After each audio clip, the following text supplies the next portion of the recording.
Shalom, puji nama Tuhan. Yang mencintai Tuhan kasih tepuk tangannya dulu lebih lagi dong. Kita tahu setiap hari Tuhan itu begitu baik, amin Bapak Ibu. Bahkan di akhir tahun 2023 begitu banyak hal yang Tuhan izinkan kita alami dari Januari sampai Desember, amin. Sebelum memulai ibadah ini, mari kita siapkan hati kita. Kita mau berterima kasih bagi Tuhan. Bapak yang maha baik, kami berterima kasih ya Tuhan. Kami sudah begitu menikmati kebaikan Tuhan, kemurahan Tuhan bagi setiap kehidupan kami ya Bapa. Ini kami anak-anak-Mu Tuhan, datang kepadamu Tuhan. Hanya puji dan sembah yang dapat kami berikan kepadamu ya Tuhan. Ampuni setiap kami Tuhan, layakkan kami Tuhan untuk memuji dan menyembah Engkau Bapa, sehingga tingkap-tingkap surga-Mu terbuka atas kami anak-anak-Mu di tempat ini Tuhan. Apa yang tidak bisa kami singkapkan Tuhan, Engkau singkapkan dengan cara-Mu yang ajaib Bapa. Terima kasih Bapa, terima kasih Yesus. Kami anak-anak Tuhan siap memuji dan menyembah Engkau. Mari setiap kita yang siap memuji menyembah Tuhan, sama-sama kita katakan amin. Amin. Terima kasih Bapak yang maha baik.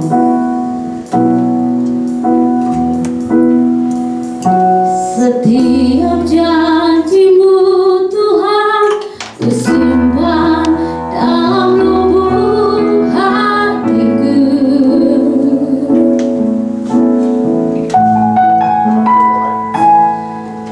Lewati setiap masalah, tiap tetes air mata dalam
di akhir tahun 2023 Tuhan. Kau begitu mengasihi kami ya Bapa.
are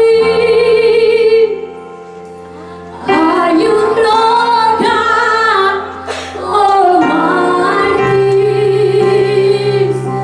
What is the Lamb? What is the Lamb? You are holy. Holy are you, Lord God. Amen.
untuk di tahun 2024. Amin. Amin. Mari kita lupakan segala keadaan yang menurut kita tidak baik di tahun 2023. Kita siap untuk menikmati kebaikan Tuhan untuk menuju di tahun 2024. Amin. Terima kasih Tuhan. Ku melupakan yang di belakangku, ku serahkan diriku hanya padamu Yesus, dan ku berlari kepada tujuanku. Kau beriku hari yang baru, yang lama tak berlalu.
Oh,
firman Tuhan, Kau persiapkan hati kami Tuhan di siang mapai, biar kami boleh menjadi pelaku-pelaku firman Tuhan. Mari setiap kita yang siap mendengarkan firman Tuhan, sama-sama kita katakan amin.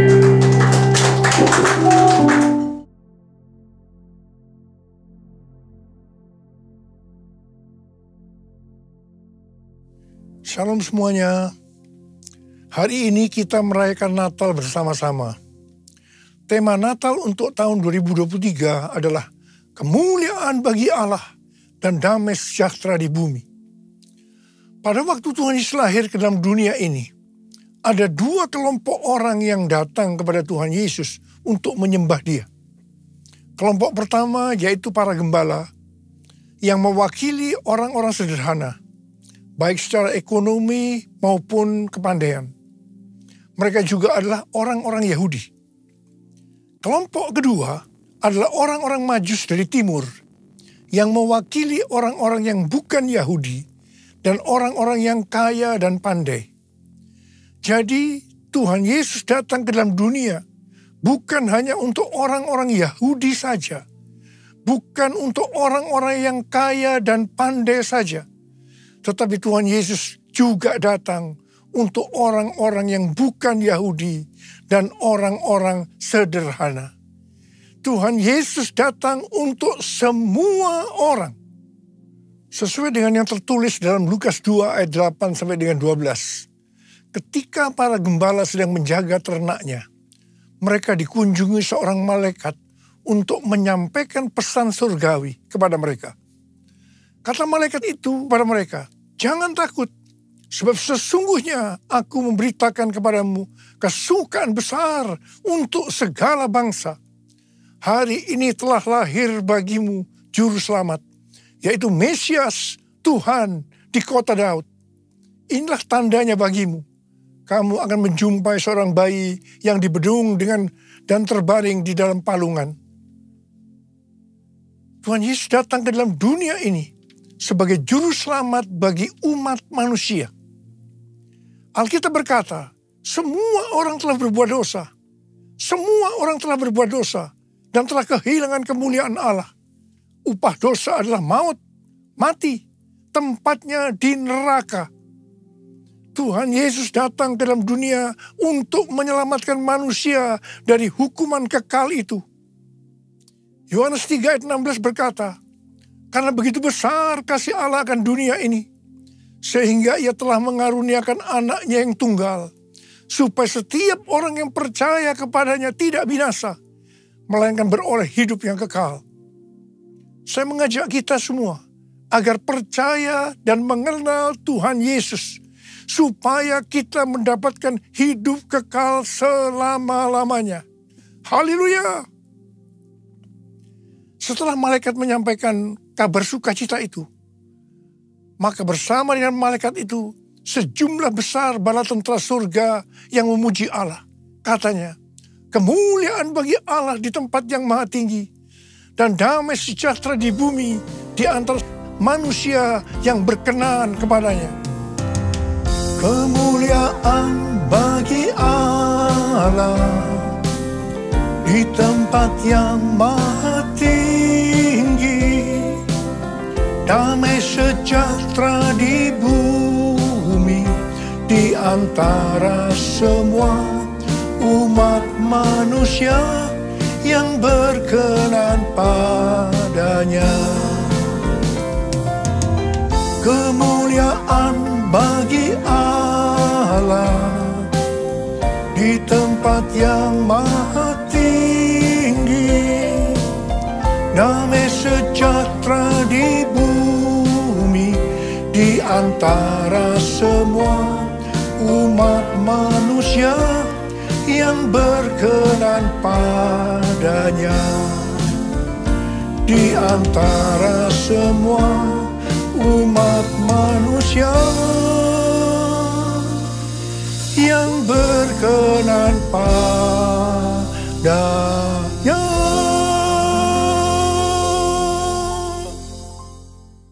Setelah itu para gembala segera berangkat ke Bethlehem untuk melihat apa yang terjadi di sana, seperti yang telah diberitahukan Tuhan. Setelah mereka bertemu dengan Sang Mesias, mereka pulang dengan sukacita sambil memuji dan memuliakan Tuhan. Karena apa yang mereka dengar dan mereka lihat, semuanya sesuai dengan apa yang dikatakan oleh malaikat kepada mereka. Melalui kisah yang terdapat dalam Lukas 2 ayat 8-14 ini, Tuhan mengingatkan kita untuk melakukan hal-hal sebagai berikut. Yang pertama, menghormati hadirat Allah. Lalu berdiri seorang malaikat Tuhan di dekat mereka, dan kemuliaan Tuhan bersinar meliputi mereka, dan mereka sangat ketakutan. Lukas 2 ayat 9. Kita perlu sadar bahwa Tuhanlah yang berinisiatif menghampiri manusia dan menyatakan kemuliaannya. Kalau kita boleh merasakan kehadiran dan kemuliaan Tuhan dalam hidup kita, itu semua karena anugerah dan kebaikan Tuhan kepada kita. Jika kita sadar bahwa itu semua anugerah Allah semata, maka kita tidak akan meremehkan kehadiran Allah dalam hidup kita. Sebaliknya, kita akan mensyukuri dan menghargai hadirat Tuhan. Meresponinya dengan senantiasa hidup takut dan gentar di hadapan hadiratnya. Kita akan memastikan diri untuk tetap hidup benar di dalam hadirat dan kemuliaannya. Yang kedua, memberitakan kabar baik atau menginjil. Kata malaikat itu kepada mereka, jangan takut, sebab sesungguhnya aku memberitakan kepadamu kesukaan besar untuk seluruh bangsa. Hari ini telah lahir bagimu juru selamat, yaitu Mesias Tuhan di kota Daud. Lukas 2 ayat 10 dan 11. Natal adalah momen di mana kita diingatkan bahwa juru selamat dunia dilahirkan 2000 tahun yang lalu. Pesan ini tidak hanya bagi orang Israel saja, tetapi bagi seluruh bangsa. Injil ini diterima para gembala, kemudian diteruskan kepada orang lain dari zaman ke zaman, hingga akhirnya pesan itu terterima dan kita pun diselamatkan melalui Injil. Para gembala menerima dan meneruskan berita Injil saat mereka bekerja, yaitu sebagai peternak. Kita pun memiliki tanggung jawab yang sama untuk meneruskan Injil atau kabar baik ini kepada seluruh bangsa di dunia kerja kita masing-masing. Jangan biarkan pesan Injil berhenti di kita saja, supaya seluruh bangsa juga menerima kesukaan besar karena diselamatkan oleh Yesus, Sang Juru Selamat mereka. Yang ketiga, memuliakan Yesus dalam hidup kita. Kemuliaan bagi Allah di tempat yang maha tinggi. Lukas 2 ayat 14 bagian A. Yesus yang lahir dibungkus dengan lampin dan terbaring di dalam palungan adalah Allah sendiri. Ia adalah Allah yang kekal dan maha kuasa. Namun ia mengambil rupa sebagai hamba. Dilahirkan sama dengan manusia. Justru hal inilah yang membuat ia layak menerima segala kemuliaan di tempat yang tertinggi. Malaikat Allah tahu akan hal ini, sehingga mereka memuliakan Yesus di tempat yang maha tinggi. Kita pun harus memuliakan Tuhan di tempat yang paling tinggi dalam hidup kita. Kemuliaan nama Yesus harus menjadi pertimbangan dalam setiap pengambilan keputusan di dalam hidup kita. Pastikan pilihan-pilihan hidup yang kita ambil adalah yang membawa kemuliaan bagi nama Yesus. Dan yang keempat, membawa damai bagi dunia. Dan damai sejahtera di bumi. Lukas 2 ayat 14b. Di tengah dunia yang penuh peperangan, kelaparan, bencana alam, kriminalitas, dan kondisi manusia yang semakin jahat, masih ada pengharapan akan damai sejahtera di bumi. Di zaman akhir ini, shalom atau damai sejahtera yang benar-benar dibutuhkan oleh dunia. Namun dunia sulit melihat dan merasakan damai sejahtera itu di tengah kekacauan dan kejahatan hari-hari ini. Kelahiran Tuhan Yesus sebagai Raja Damai memberikan pengharapan bahwa masih ada damai sejahtera di bumi ini. Adanya kejadian perang di beberapa tempat dan kondisi politik hari-hari ini membuat pengharapan akan damai sejahtera di bumi makin relevan dan dibutuhkan. Oleh sebab itu, sebagai anak-anak Allah, kita pun harus membawa damai dimanapun kita berada. Supaya dunia dapat melihat pengharapan itu. Orang dunia akan datang kepada Tuhan melalui kehidupan kita. Dan menerima Sang Raja Damai menjadi Tuhan dan Juru Selamat. Sehingga mereka pun akan mengalami damai sejahtera di bumi. Yang kelima, menjadi orang yang berkenan kepadanya. Dan damai sejahtera di bumi di antara manusia yang berkenan kepadanya. Lukas 2 ayat 14b. Damai sejahtera di bumi ternyata tidak dapat dirasakan oleh semua orang. Hanya orang yang berkenanlah yang akan mengalami damai sejahtera di bumi. Oleh karena itu setiap kita harus lahir baru. Yaitu menerima Yesus sebagai Juru Selamat kita. Dan setelah itu berkomitmen untuk hidup kudus di hadapan Allah. Hanya orang yang rela memikul salib dan menyangkal diri yang akan berkenan kepada Allah. Dan akhirnya merasakan damai sejahtera di bumi. Oh Yesusku, Engkaulah Raja Damai. Kau turun ke dunia, selamatkan manusia.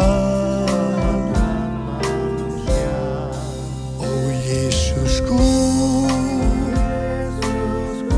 Kau Tuhan penuh kasih. Kau berikan hidupmu untuk tebus dosaku. Kaulah Allah yang kupuji. Kaulah Allah yang kusembah. Kemuliaan bagimu di tempat maha tinggi. Kemuliaan bagimu di tempat maha tinggi. Di tempat maha tinggi. Di tempat maha tinggi. Sesuai dengan yang tertulis di Matius 2 ayat 1 sampai dengan 12. Maka orang-orang Majus dari timur dituntun untuk menemui Yesus dan menyembahnya melalui kitab para nabi. Disebutkan bahwa Mesias akan dilahirkan di Bethlehem, di tanah Yudea. Dan engkau Bethlehem, tanah Yehuda, engkau sekali-kali bukanlah yang terkecil di antara para pemimpin Yehuda. Karena dari engkaulah akan bangkit seorang pemimpin yang akan menggembalakan umatku Israel. Untuk sampai ke Bethlehem, mereka dituntun oleh bintangnya. Bintang yang mereka lihat di timur itu mendahului mereka hingga tiba dan berhenti di atas tempat anak itu berada. Orang-orang Majus itu sangat bersuka cita. Mereka masuk dalam rumah itu dan melihat anak itu bersama Maria ibunya. Lalu mereka sujud menyembah dia.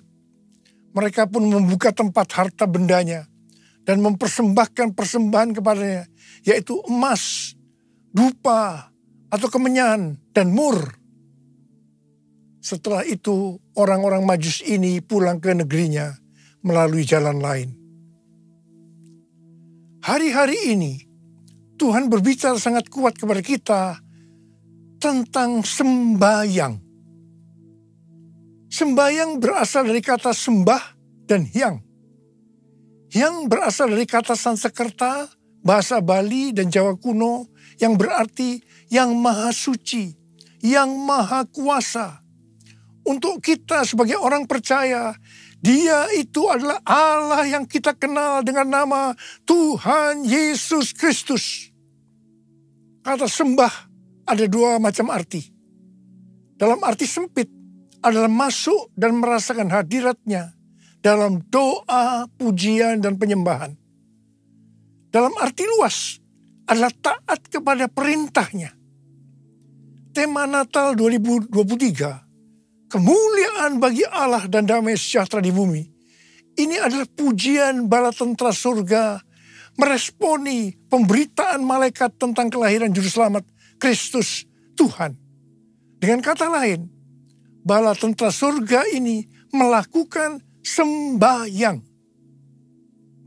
Selanjutnya, para gembala yang ada di Padang Efrata juga meresponi pemberitaan malaikat dengan pergi menjumpai bayi Yesus.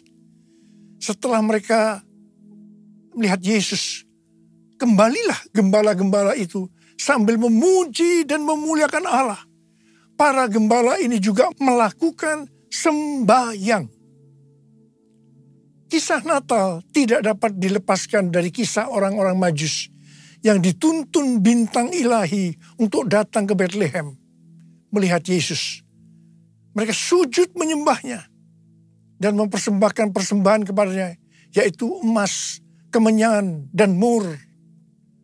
Apa yang dilakukan orang-orang Majus ini adalah sembahyang.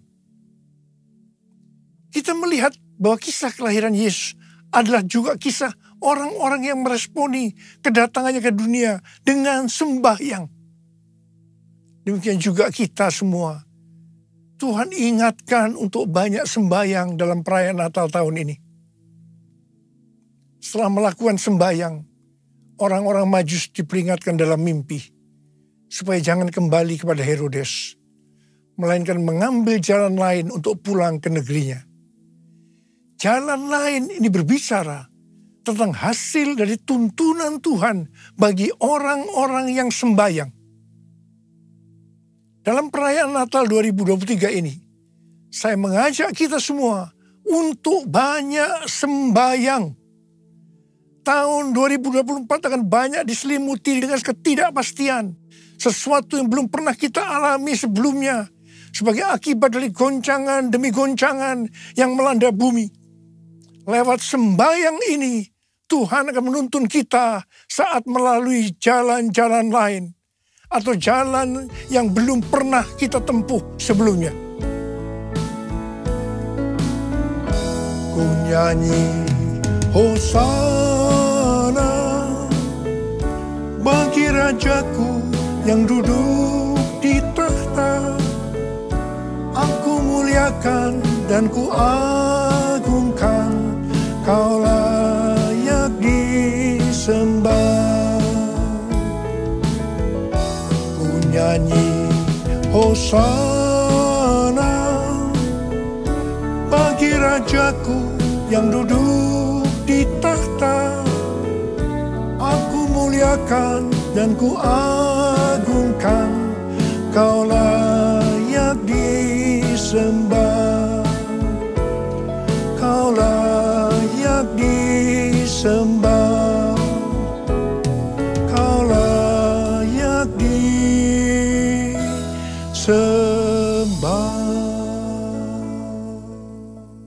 Pada tanggal 23 Oktober yang lalu, diadakan perayaan 40 tahun Asia Evangelical Alliance di SICC Tower.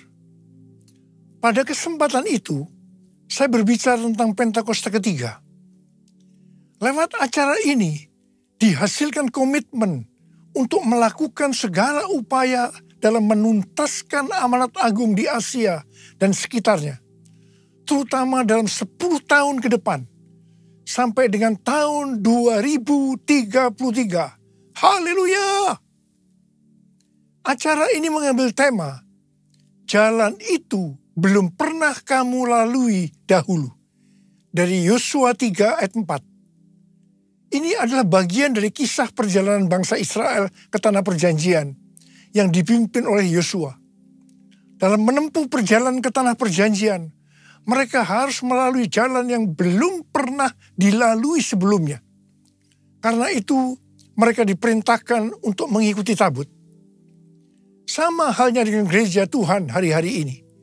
Semua memiliki goal untuk menyelesaikan amanat agung pada tahun 2033. untuk sampai ke sana harus lewat jalan-jalan baru yang mungkin belum pernah dilalui sebelumnya. Itulah Pentakosta yang ketiga. Bangsa Israel harus mengikuti tabut dengan jarak 2000 hasta atau kira-kira 914 meter supaya mereka dapat mengetahui jalan yang harus ditempuh. Mereka tidak boleh mengikuti tabut dengan jarak lebih dari 2000 hasta karena akan kehilangan arah dan tidak tahu jalan yang harus ditempuh. Saya katakan bahwa gereja kita, GBI Jalan Jenderal Gatot Subroto, kita semua akan kehilangan arah kalau tidak ada tuntunan Tuhan lewat visi restorasi Pondok Daud dan tema-tema yang Tuhan berikan tiap-tiap tahun kepada kita. Demikian juga mereka tidak boleh mengikuti terlalu dekat dengan jarak kurang dari 2000 hasta untuk menghormati kekudusan tabut. Pada prinsipnya hanya orang-orang Lewi yang bisa berada di dekat tabut. Orang-orang Lewi ini berbicara tentang mereka yang menguduskan diri. Sayangnya, akhir-akhir ini kita melihat terjadinya krisis integritas di kalangan hamba Tuhan, yang beberapa di antaranya dipakai Tuhan secara luar biasa. Pengertian lainnya dari terlalu dekat dan terlalu jauh dari tabut Allah terdapat dalam Pengkhotbah 7 ayat 16 dan 17 yang berkata, jangan terlalu saleh, janganlah perilakumu terlalu berhikmat. Mengapa engkau mau membinasakan dirimu sendiri? Jangan terlalu fasik, jangan bodoh. Mengapa engkau mau mati sebelum waktumu? Kita harus benar-benar memperhatikan agar tidak terlalu dekat dan tidak terlalu jauh dari tabut Allah, karena akibatnya fatal. Terlalu dekat di sini adalah terlalu saleh, perilaku yang terlalu berhikmat. Dan ini harus dihubungkan dengan Amsal 3 ayat 7 yang berkata, janganlah engkau menganggap dirimu bijak, takutlah akan Tuhan dan jauhilah kejahatan. Sedangkan terlalu jauh bisa berarti terlalu fasik dan bersikap bodoh. Bagaimana kita bisa mengerti kalau kita terlalu dekat atau terlalu jauh dari tabut Allah? Seperti pesan Yosua kepada bangsa Israel pada waktu mereka akan berangkat masuk ke tanah perjanjian dengan mengikuti tabut. Yosua 3 ayat 5 berkata, kuduskanlah dirimu, sebab besok Tuhan akan melakukan perbuatan ajaib di antara kamu. Kita akan tahu kalau kita terlalu dekat atau terlalu jauh dari tabut Allah, kalau kita menguduskan diri kita. Saya mau berpesan kepada kita semua, kuduskan dirimu, hormati kekudusan Tuhan. Mari kita semua yang mau menghormati kekudusan Tuhan dan berjanji di depan Tuhan, Tuhan, saya mau hidup kudus Tuhan. Saya mau hidup kudus Tuhan. Angkat tangan saudara, angkat tangan kita di depan Tuhan. Mari kita akan bersama-sama. Kemuliaan Bapa Allah Maha Kuasa, beri pujian dan hormat selamanya. Kemuliaan Bapa Allah Maha Kuasa, beri pujian dan hormat selamanya. Mari, angkat tangan kita di depan Tuhan, mulai berbahasa roh. Berbahasa roh, kita berbahasa roh.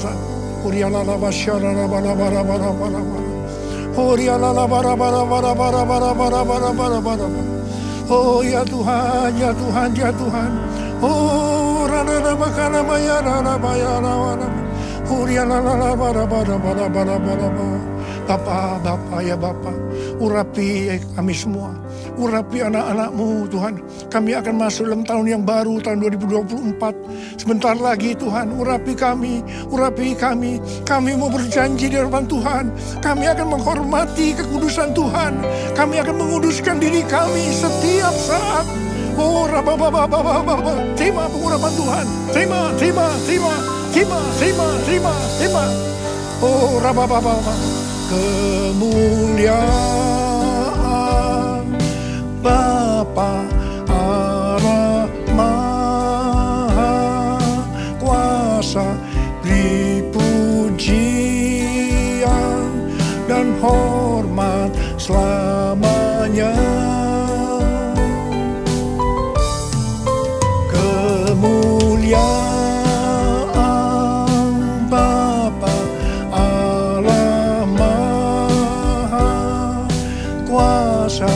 beri pujian dan hormat selamanya. Selamanya. Selamanya. Tuhan, terima kasih. Bapak, terima kasih. Terima kasih. Terima kasih. Dalam nama Yesus. Amin. Saudara, saya mengucapkan selamat Hari Natal tahun 2023. Tuhan Yesus memberkati kita semua berlimpah-limpah-limpah. Amin.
Bapak, terima kasih Tuhan yang maha baik. Kalau kami Tuhan izinkan boleh menabur dari Bang-Mu Tuhan untuk persembahan diakonia Tuhan yang maha baik, kami serahkan semua ke dalam tangan Tuhan. Semua ini Tuhan kami berikan hanya untuk hormat kemuliaan-Mu saja. Pada anak-anak Tuhan yang menabur, mari Tuhan Kau memberkati mereka. Mari setiap kita yang memberi, sama-sama kita katakan amin.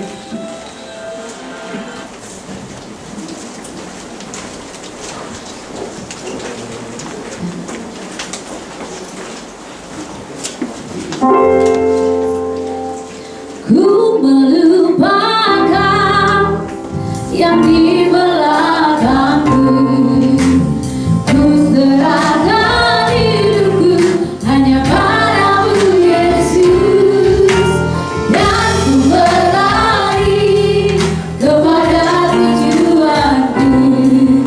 Kau beriku hari yang baru yang akan tak berlalu.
Itu kan dulu. Sekarang juga banyak.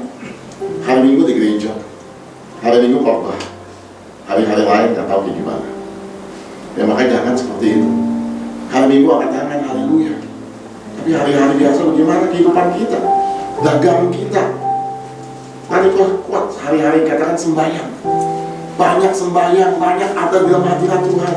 Saudara nggak perlu bisa nyanyi, saudara nggak perlu bisa tanda nada lagu. Tuhan nggak butuh itu, tapi butuh hati saudara. Datang di hadirat Tuhan. Banyak sembahyang 2024 saya mau katakan. Sudah melihat kemuliaan Tuhan yang luar biasa. Tapi itu segala-galanya. Ya, saudara, ayo hari-hari ini kita cuma bawa Tuhan. Kita nggak bisa hidup sendiri. Kita nggak bisa jalan sendiri. Percaya sama saya. Keadaan akan semakin sulit. Sudah mungkin berkata, saya punya uang banyak. Saya kan, uangmu nggak akan bisa selamatkan. Oh, saya punya koneksi banyak, Pak. Nggak akan menyelamatkan. Hanya Tuhan. Tuhan akan buat perbedaan. Makanya saya juga sekali lagi mungkin jangan tahun ini saya juga minta maaf kalau ada kata-kata saya yang menyinggung, khotbah saya yang keras. Tapi dari hati saya terdalam begini, saya mengasihi saudara. Saya mau saudara semua di tempat ini selamat ketemu Tuhan waktu dia datang menjemput kita. Itu kerinduan hati saya. Makanya setahun ini ya, saudara kalau review firman Tuhan saya terutama, itu firman Tuhan yang keras. Karena saya tanggung jawab buat kehidupan saudara. Ya nggak apa-apa yang hamba-hamba Tuhan yang lain, tema yang lain, yang lunak yang nggak apa-apa. Ya jadi keseimbangan. Tapi bagian saya harus bawa yang keras. Hidup tenang, hidup kudus, hidup andalkan Tuhan, hidup berkenan di hadapan Tuhan. Itu aja garis merahnya. Ya jangan hidup sekedar hidup. Ya, orang-orang di luar sana kekristenan gereja sedang sibuk mempersiapkan kedatangan Tuhan Yesus 2033. Kita sedang sibuk berdoa bagaimana menyelamatkan everyone. Segala acara, seminar sedang didoakan. Sibuk kita semua. Jangan kita sibuk dengan hal-hal yang ada di dunia. Kita ketinggalan zaman. Sekali lagi saya bilang bukan sudah nggak boleh kerja. Tapi dengar, kerja disertai Tuhan itu jauh lebih mudah saya mau katakan. Sudah boleh punya uang, Pak, saya nggak pakai Tuhan, nggak sembahyang, saya juga banyak uangnya, Pak. Silakan. Tapi dengar baik-baik. Kalau hidup disertai Tuhan, kerjanya itu gampang. Ada berkat yang ngalir. Hasilnya sama. Ya, ini masih ada waktu ya, nggak apa-apa ya. Jadi juga saya nggak bawa apa-apa. Saya diingatkan Tuhan gini, ada kisah kan yang anak itu minta warisan bapaknya, terus dia pergi foya-foya. Akhirnya dia sampai kerja di kandang babi. Bayangin, kerja di kandang babi itu nggak enak, bau. Mungkin mandiin babi. Itu babi kalau dimandiin bukan diam, dia masuk lagi ke lumpur, mandiin lagi. Belum bersihin kotorannya, waduh bau banget. Ya, saya pernah ke Bangka waktu jalan-jalan, itu ada peternakan babi. Waduh, itu baunya luar biasa. Sapi nggak segitu bau, kambing bau, semuanya bau. Tapi nggak pernah sebau babi. Saya nggak tahu itu mungkin kandangnya pas dulu itu atau apa. Dia kerja segitu susahnya hanya untuk hidup kerja di kandang babi. Padahal bapaknya apa? Orang kaya. Bapaknya sedih, ya lu kenapa kerja kayak begitu? Di rumah gua tuh apa yang gua punya lu punya. Gitu soalnya. Sama, dengar baik-baik. Orang-orang Kristen kadang-kadang seperti itu. Kerja mati-mati kayak gitu. Bapak cuma saudara berkata gini, aduh gua kasihan sama lu nak. Lu nggak perlu kerja kayak gitu. Lu cuma datang mendekat, sungguh-sungguh hidup lu bawa. Hidup lu nggak perlu kerja di kandang babi. Gitu. Apa yang aku punya, kau punya apa tuh? Sudah ayo bawa hidup kita sungguh-sungguh sama Tuhan hari ini. Bapak kita bapak yang kaya. Bapak kita bapak yang mau peduli sama kita. Kemarin saya dengarkan begini. Ada hamba Tuhan yang sering berkata begini. Tuhan akan menjawab setiap kebutuhanmu, bukan keinginanmu. Hari ini saya berkata begini. Saya berani berkata, dulu saya aminkan perkataan ini. Tapi hari ini saya berkata begini. Tuhan nggak jawab kebutuhannya, menjawab kebutuhanmu saja. Tuhan nggak jawab hanya sekedar beras. Kalau hanya sekedar beras, KJP juga bisa setiap bulan kasih beras. Tapi Tuhan juga jawab keinginan kita. Ya sesuai dengan kehendak Tuhan. Kenapa? Karena dia mau menyenangkan kita. Kemarin saya dengar satu kesaksian, ada seorang hamba Tuhan. Dia rindu punya mesin kopi, simpel kan? Ya dia itu punya mesin kopi, dia cerita sama istrinya, aduh mesin kopi enak, ya taruh biji kopi, langsung diproses jadi kopi, enak, wangi, tapi mahal, kata Tuhan Tuhan itu. Iya ya, dia bilang. Sampai akhirnya ketika Tuhan Tuhan ke Bandung sama istrinya, karena mau ketemu sama saudara istri, kakak istrinya. Sampai di mobil, juga lanjut Tuhan di mobil, katanya dia ngobrol tuh mengenai mesin kopi. Ini bagus ya ini ya, ini mahal sih ya ini tapi enak rumah ini. Terus si suaminya itu juga ada cool di rumahnya. Wah kalau ada mesin kopi nih, kalau kita cool nih enak nih, kita ngopi sama-sama, si itu juga suka kopi, si itu juga kopi dan sebagainya. Sudah apa yang terjadi? Waktu sampai ke rumah kakaknya sudah, dia lihat ada mesin kopi yang sama persis, nggak ada bedanya. Tipenya, mereknya sama persis yang dia bicarakan itu di meja depan di rumah kakaknya. Masih dibungkus. Lo si abang lo tuh tanya sama si kakaknya itu, wah beli mesin kopi nih, kita juga mau beli kayak gini nih. Lah, itu gua udah beli 3 bulan, kata kakaknya. Gua nggak bisa pakai, males lah katanya. Lah kan ada petunjuknya, nggak mau repot gua. Lu bawa aja pulang. Ya. Saya tangkap ini, 2024 akan ada kejadian kejutan yang Tuhan seperti itu semua. Saya pegang. Bukan hanya kebutuhan. Mesin kopi itu keinginan, bukan kebutuhan. Nggak ada mesin kopi juga itu. Tapi Tuhan nggak hanya sekedar jawab kebutuhan, dia jawab keinginan kita hari-hari. Kenapa? Dia cuma berkata di nak, are you happy? Kamu senang? Tuhan sedang mau menyenangkan hati kita. Waktu kita sembahyang sama Tuhan, waktu kita menyenangkan hati Tuhan, dia Bapak yang mau menyenangkan hati aku. Pak, itu yang saya tangkap. Ini saya exciting sekali masuk 2024. Orang pesimis, orang takut, wah saya ini exciting sudah. Saya bilang Tuhan, saya mau. Terus selalu dengan hamba Tuhan yang sama dia cerita. Dia bilang begini, dia si istrinya doa. Dia nggak bilang suaminya, Tuhan, 2024 nih Tuhan, ya bahwa suami saya udah padat nih, ya kan? Mau dong Tuhan, minat sekali-kali sebelum jadwal penuh, saya berdua aja sama suami. Nginep di hotel yang belakangnya ada sawah, yang belakangnya ada kebun-kebun yang luas. 2 hari aja Tuhan. Saya jangan minta banyak-banyak, doanya gitu si istri. Lalu ketika si suami itu diteleponin sama teman, bro, gua ada tiket nih ke Bali, dia bilang, di Ubud, dia bilang, lu ada pelayanan ya, ini hari biasa, setahu gua lu gak ada pelayanan nih, lu mau gak? Kenapa? Gua beliin buat orang tua gua, salah tanggal. Dia bilang, itu nggak bisa tanggal itu orang tua begitu. Udah lu pakai aja deh. 2 hari, dia bilang. Tuh tiketnya gua beliin deh sekalian. Tiket pesawat nih. Nanti dari airport gua sewain mobil lu langsung ke Ubud gitu. Sampai di hotel, dia buka belakang, ada sawah, Ubud kan sawah. Isinya nangis. Suaminya nggak tahu. Kenapa nangis? Saya nggak bilang kamu, dia bilang. Saya doa sama Tuhan. Saya minta persis seperti apa yang saya doakan. Saya lihat ada sawah 2 hari persis. Itu yang kita kerjakan hari-hari. Waktu kau sungguh-sungguh sama Tuhan, ya kau akan jadi kejutan-kejutan sepanjang 2024. Saya pegang, saya imanin itu akan terjadi. Ada kejutan itu yang kita wah masing kita punya Bapak kita. Ada satu hal-hal yang dahsyat. Cuma makanya sudah ayo. Makanya satu statement yang saya ulang. Daripada kerja keras seumur hidup, lebih baik datang mendekat sama aku. Itu yang saya katakan, jangan kerja di kandang babi. Dekat sama Tuhan. Dia kaya, dia raja segala raja, dan apa yang dia punya Tuhan katakan itu yang kau punya. Hidup mengalami kemurahan demi kemurahan Tuhan. Itu yang harus kita alami buat setiap hidup kita. Amin saudara. Yuk, hari ini hari yang terakhir kita melihat apa? Tahun 2023 akan kita akhiri. Sementara nanti selesai ibadah, kami dan beberapa pengerja akan berangkat ke Jawa, ya, ke Salatiga. Itu ada sebuah desa namanya Desa Selu.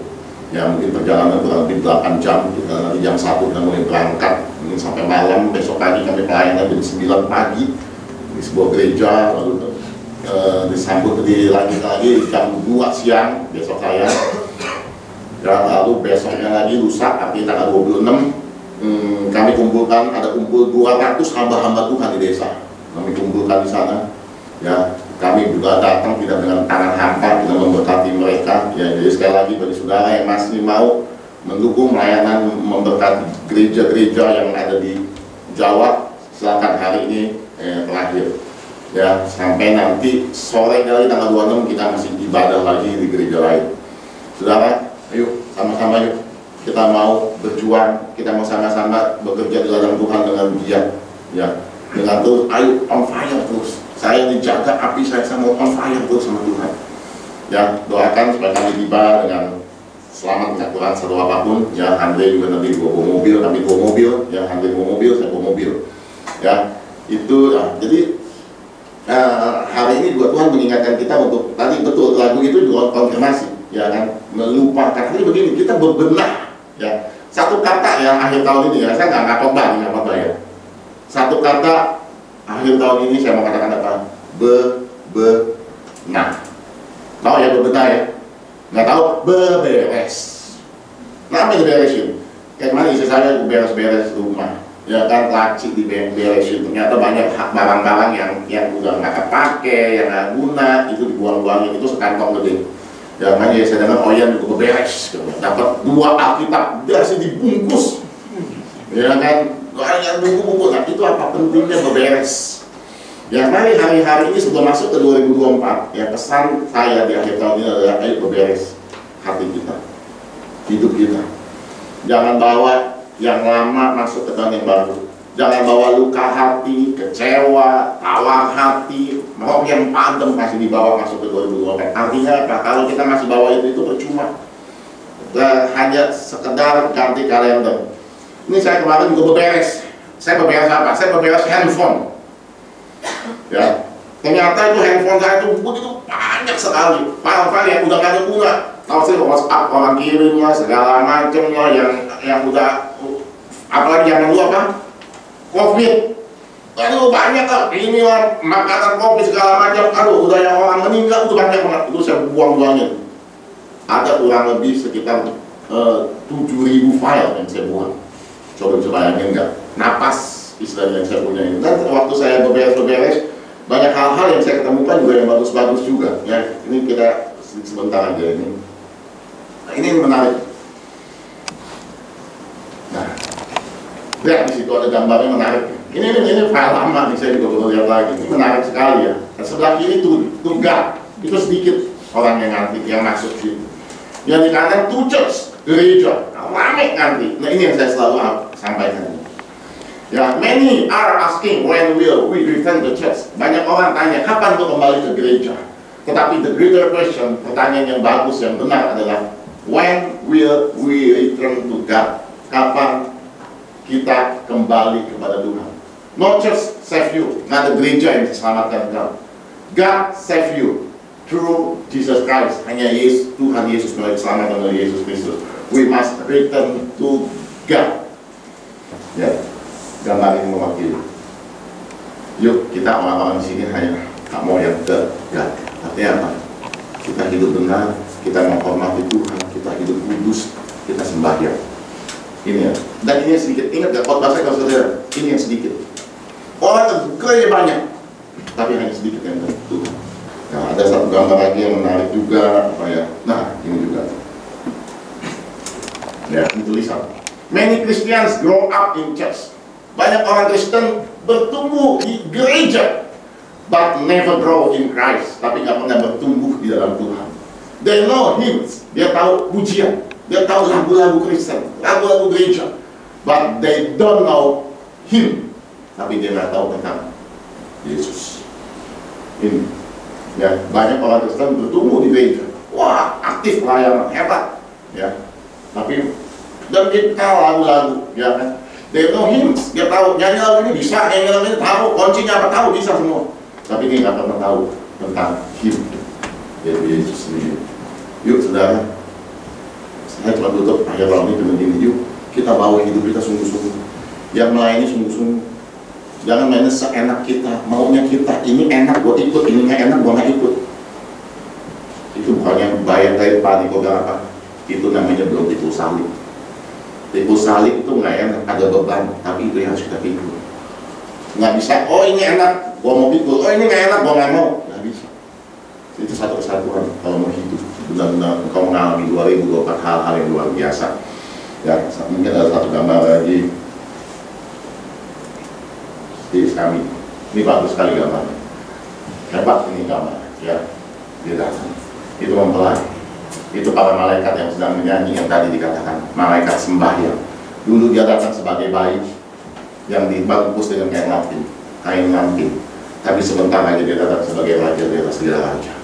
Semua malaikat bersorak-sorai dan dia sedang mencari mempelai. Ini mempelai. Sudah belum kita menjadi mempelai? Sudah belum kita pakai baju pengantin hari-hari ini? Apakah kita masih pakai baju biasa? Kita sibuk dengan pekerjaan kita sibuk dengan duit kita, yang otak dipikir berduit, cari duit di mana, bagaimana? Itu yang di otak. Sekali lagi bukan salah cari duit ya, saya juga masih cari duit. Tapi ngerti tangkap yang saya maksud. Bukan dahulukan itu semua, dahulukan kerajaan Tuhan. Ini ada satu ruangan jelek karena nggak bebenah. Ya kan, banyak barang-barang bekas. Ya, segala macam, bahkan temboknya itu udah kayak kena layak karena ada bekas kardus, ya, ada barang-barang bekas, ada geletak, nggak ada guna. Ini hidup kita sih, hati kita, kalau hati kita nggak beres, nggak ada guna. Banyak barang-barang yang nggak benar. Tapi waktu kita mau beberes, mau kita bebenah, ini jadi. Ini ruangan yang sama. Tadi kayak begini tadi ruangannya. Ya, sudah mau di sini tinggal, nggak mau ya. Lihat, jelek, kotor, tapi sekarang seperti ini. Ini ruangan kamar saya. Saya ada kamar di bawah dulu. Dulu masih kecil, anak-anak suka tidur sana. Tapi begitu mereka udah dewasa, itu tempat udah nggak ada yang tidurin. Akhirnya jadi gudang. Ini udah dibersihin nih. Sebenarnya lebih banyak lagi barang ini. Saya telat moto ini. Ini lebih banyak lagi, ini mah masih seperempatnya nih. Bisa bayangin juga, kita namanya kamar bawah kan, ini gudang, sisanya ini gudang, semua gudang, sampai baru begini. Sampai satu ketika saya bilang, sayang banget ya, saya bilang, udah saya pengen ingat, nggak ada. Ya kan, mertua juga udah jarang datang gitu, dulu kan mertua datang masih ada kamar gitu ya. Udah dah, saya bilang beresin. Ya. Akhirnya, ini jadi ruang baca saya, ruang buku-buku saya semua itu. Ya, bagus dan nyaman untuk tinggal. Begitu juga dalam hidup kita. Ingat, ini adalah bayi Roh Kudus. Saya percaya Roh Kudus nggak aman, nggak nyaman kalau dia tinggal di tempat ini. Masih ada dendam, kebencian, kepahitan, tawar hati, ya kan, masih mengejar hal-hal yang nggak berkenan di hadapan Tuhan. Tapi waktu hidup kita dengan Tuhan, ini hati saya, ini hidup saya Tuhan. Tuhan berkah. Saya selalu berdoa begini sama Tuhan hari-hari ini, Tuhan, apa yang masih belum berkenan Tuhan? Saya mau belajar, saya mau diajar, saya mau terus Tuhan belajar. Apa yang masih belum berkenan, kasih tahu Tuhan. Kasih tahu Tuhan, saya mau hidup berkenan di hadapan Tuhan. Saya mau benar-benar menjadi, benar saya bilang begini. Ini ada satu lagi yang terakhir nih ya. Dan ini aja. Banyak orang yang sudah tahu kebenaran, udah tahu tiap minggu dengar gereja 52 firman Tuhan didengar, tetapi tidak tinggal di dalam kebenaran. Sudah tahu yang benar, tetapi mereka tidak mau mengenal yang benar dan tidak ada di dalam yang benar, sehingga mereka gagal menjadi anak Allah. Anak Allah adalah orang yang dipimpin sama Allah. Ini yang saya ini udah yang lama-lama nih ya, yang misalnya udah karena saya lagi beberes foto di handphone aja ketemu yang ini saya kumpulin lagi. Udah tahu kebenaran, udah tahu Yesus, udah tahu harus hidup benar, fokus sama Tuhan, udah tahu harus melayani yang baik, berikan yang terbaik buat Tuhan, itu udah tahu semua. Tapi nggak pernah tinggal dalam kebenaran.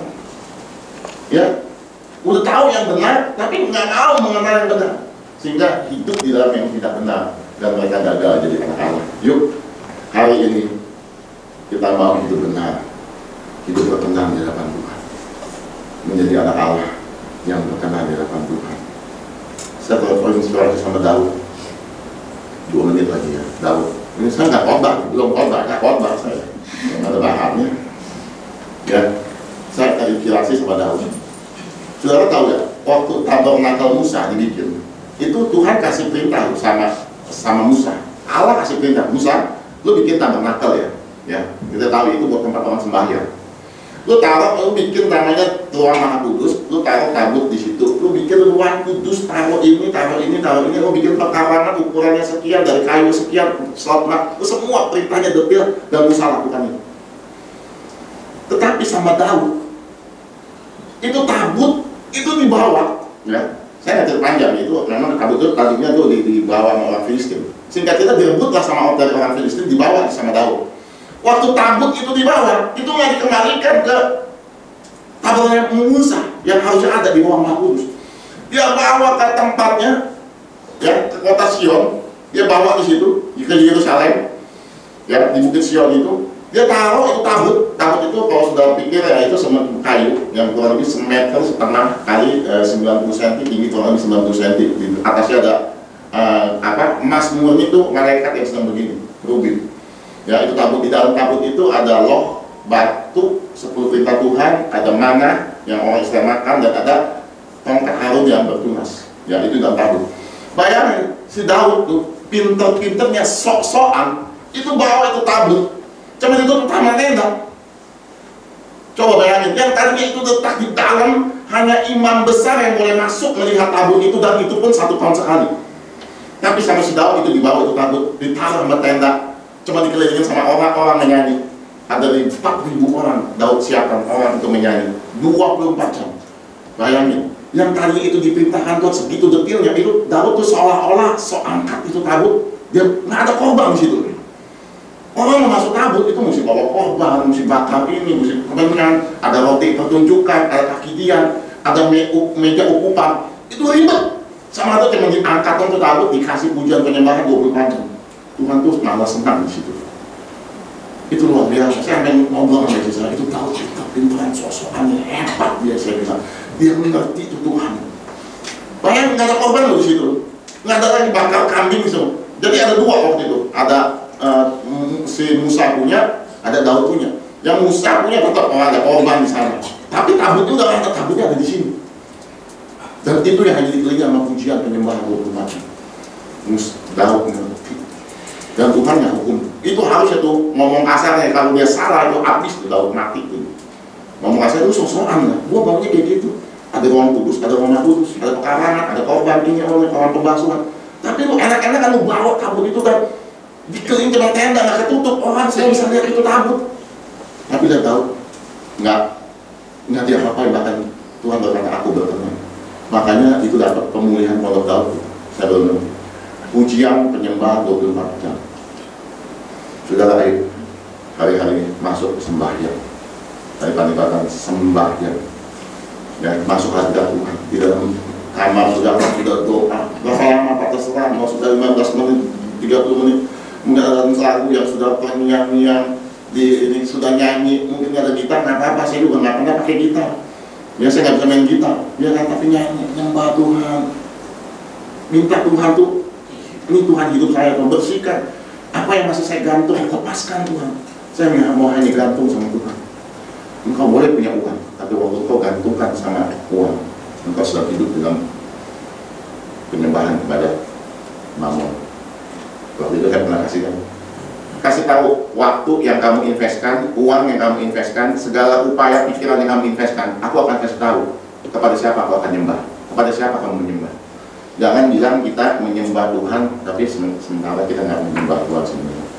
Ayo kita jadi orang Kristen yang sungguh-sungguh. Amin saudara. Jangan bawa sesuatu beberes hidup kita, hati kita yang masih belum ngampunin saudara. Beberes hati kita ini harus bersih, jadi mempelai yang kudus dan tak bercacat celah. Haleluya, haleluya. Ku melupakan yang dibelakang.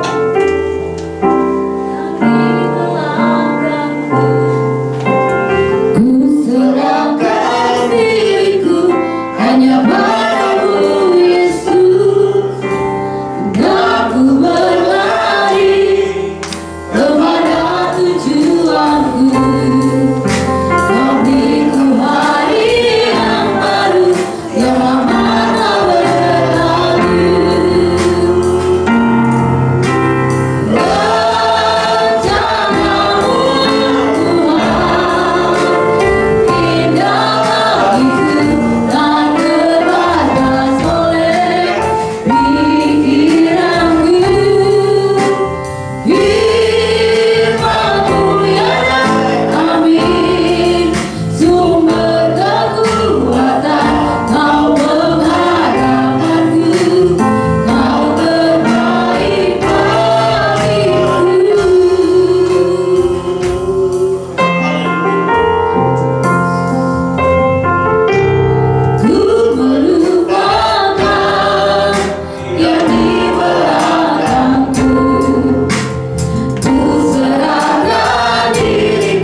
Kita tetap ibadah jam 9 pagi ya. Saya sudah pulang di Jawa ya, jam 9 pagi kita tetap ibadah. Yang mau jalan-jalan nggak apa-apa, jalan-jalan ya, silakan. Yang mau keluar kota, yang mau pulang kampung ya, mau keluar negeri, pulau-pulau, silakan ya, jangan lupa oleh-oleh. Tukar kado. Oh iya, tanggal 31 yang hadir ya, yang mana-mana hadir, kita mau tukar kado ya. Bawa kado dibungkus sama kertas kado yang dibalik. Ya, kertas kado yang dibalik, jadi putih kan, ya, ini nggak sama. Minimal 50.000, ya maksimal 50 juta. 50 juta. Mau saya banyak-banyak. Ya. Oke, apalagi kira-kira ya nanti tanggal 31 kita sama-sama kita ucap syukur, kita beribadah depan ini kalau yang nggak kemana-mana ya. Oke. Hah? Ada makan-makan ya? Oh, ada. Nah, 31 ada makan-makan ya. Bukannya snack, tapi elephant. Ya, yuk pakai dulu kita kangen diri. Melupakan yang di belakangku, serahkan diriku hanya padamu Yesus. Aku berlari kepada tujuanku. Kau beriku hari yang baru, yang lama tak berlalu.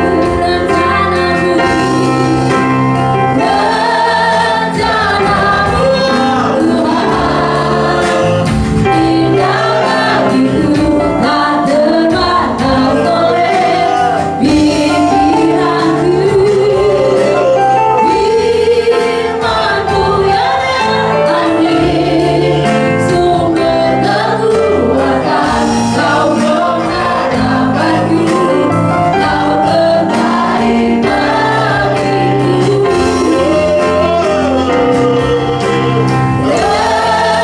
Rencana-Mu, Tuhan, indah bagiku, tak terbatas oleh pikiranku. Firman-Mu yang aneh, sumber kekuatan. Kau pengharapanku,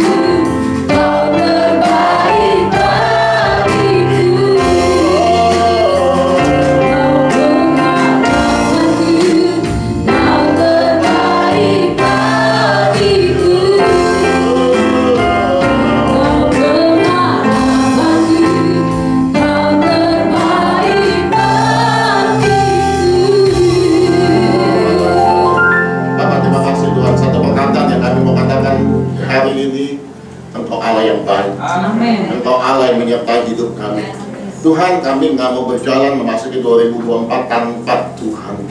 Kami mau berjalan bersama dengan Tuhan. Kami mau berjalan bergandengan tangan dengan Tuhan. Kami merindu melihat hal-hal ajaib, hal-hal yang luar biasa yang sedang Kau siapkan buat kami. Kami tahu Tuhan, tahun 2024 orang boleh berkata apapun tentang tahun 2024. Tapi satu perkara kami tahu, tahun 2024 tahun di mana kami akan lihat pintu-pintu baru terbuka. Kami akan lihat jalan-jalan baru Tuhan Yesus. Kau akan siapkan buat kami Bapa. Jalan-jalan yang nggak pernah kami lalui sebelumnya, nggak pernah kami lihat sebelumnya, bahkan nggak pernah terpikir dalam hidup kami. Engkau siapkan bagi setiap kami orang-orang yang mengasihi Tuhan, orang-orang yang hidup benar di hadapan Tuhan, orang-orang yang sembahyang di hadapan Tuhan. Engkau siapkan itu semua bagi setiap kami Tuhan. Hidup kami bukan hidup yang takut. Orang boleh gentar menghadapi apapun, tapi kami akan bersuka cita Tuhan, karena kami akan melihat perbedaan. Orang yang hidup benar, hidup sungguh-sungguh sama Tuhan, hidup yang sembahyang sama Tuhan, dengan orang yang tidak sembahyang, orang yang asal-asal ke gereja, asal-asal melayani Tuhan. Kau akan buat perbedaan di tahun 2024 ini Tuhan Yesus. Tuhan, kami mau hidup Kesedikitan orang Tuhan yang mencari Tuhan, dibanding orang yang begitu banyak berbondong-bondong hanya ke gereja, hanya untuk mencari sesuatu, bukan mencarinya Tuhan. Tuhan, kami gak mau itu Tuhan. Kami mau cari Tuhan, kami mau mengenal Tuhan, kami mau intim sama Tuhan, kami mau bergaul sama Tuhan setiap hari Tuhan Yesus, setiap hari Tuhan, untuk kami boleh terus menikmati segala kemurahan dan kebaikan Tuhan dalam hidup kami. Bapa, inilah setiap kami Tuhan, pelayan-pelayan Tuhan, setiap kami yang sudah melayani Tuhan, biarlah segala pujian, hormat, kemuliaan hanya bagi nama Tuhan. Oh, berkati Tuhan, setiap jemaat Tuhan yang mungkin mereka akan berlibur, mereka mungkin akan pulang kampung dan lain sebagainya. Kau sertai mereka, dibakar mereka dengan tidak kurang satu apapun, bungkus dengan kuasa setara Yesus Tuhan. Mereka yang bekerja, mereka yang mungkin tidak kemana-mana, biar Tuhan Kau banyak bicara di akhir tahun ini Tuhan, untuk mereka mengerti apa yang menjadi kehendak Tuhan untuk setiap kehidupan mereka pribadi, lepas pribadi, memasuki tahun 2024 Tuhan Yesus. Biar hari-hari ini kami hanya mencari kehendak Tuhan, apa yang Kau mau buat hidup kami, bukan apa yang aku inginkan, tapi apa yang Kau inginkan dalam hidup ini Bapa. Terima kasih Bapak, terima kasih sudah kami akan berpisah. Kami sudah angkat persembahan kami, angkat persembahan kita. Ora basya akan daya Tuhan, kami mengucap syukur buat apa yang boleh kami tabur Tuhan. Kami percaya taburan kami jangan sia-sia pada saat kami menabur dengan hati yang benar, hati yang mengerti kepada firman Tuhan. Kami percaya Tuhan, kami akan menuai berlipat-lipat kali ganda Tuhan. Ora basya akan daya.